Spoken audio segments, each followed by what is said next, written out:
কাকত বা ইলেক্ট্ৰনিক মিডিয়াৰ যিটো কথা খুব জোৰে প্ৰচাৰ হৈ আছে যে বাংলাদেশত আলফা স্বাধীনে পুনৰ ঘাটি স্থাপন কৰিবলৈ আগবাঢ়িছে। এই ক্ষেত্ৰত আমি তীব্ৰ প্ৰতিক্ৰিয়া প্ৰকাশ কৰি এই কথাটো ক'ব বিচাৰিছোঁ যে বাংলাদেশত আলফাৰ ঘাটি স্থাপন হোৱাটো আজিৰ বা আজি কিছুদিনৰ নহয়, বহু বছৰ আগৰ পৰা এই ষড়যন্ত্ৰটো চলি আছিল।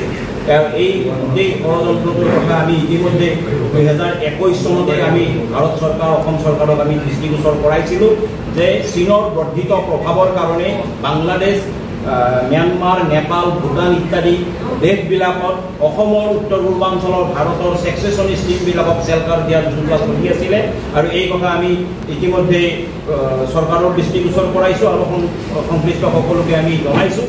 কিন্তু তৎসত্ত্বেও ভাৰত চৰকাৰ, অসম চৰকাৰে কোনো গুৰুত্ব সহকাৰে বিষয়টো নোলোৱাৰ ফলত আজি আমি আমাৰ সন্মুখত দেখিবলৈ পাইছোঁ আলফা স্বাধীনৰ কেম্প পুনৰ ভূটান আৰু বাংলাদেশত হ'বলৈ গৈ আছে। প্ৰথমে বাংলাদেশত হ'ব আৰু বাংলাদেশৰ পিছত ভূটানত হ'ব আৰু ভূটানত হোৱাৰ লগে লগে অসম উত্তৰ পূৰ্বাঞ্চল পুনৰ জ্বলিবলৈ আৰম্ভ কৰিব।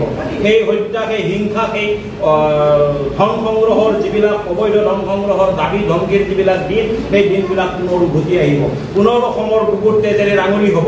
গতিকে এই গোটেইবিলাক কিন্তু কেন্দ্ৰীয় চৰকাৰ আৰু ৰাজ্য চৰকাৰৰ চীনৰ বৰ্ধিত প্ৰভাৱৰ হেমাহিৰ কাৰণে হৈছে বুলি আমি আজি এই প্ৰতিক্ৰিয়া প্ৰকাশ কৰিছোঁ।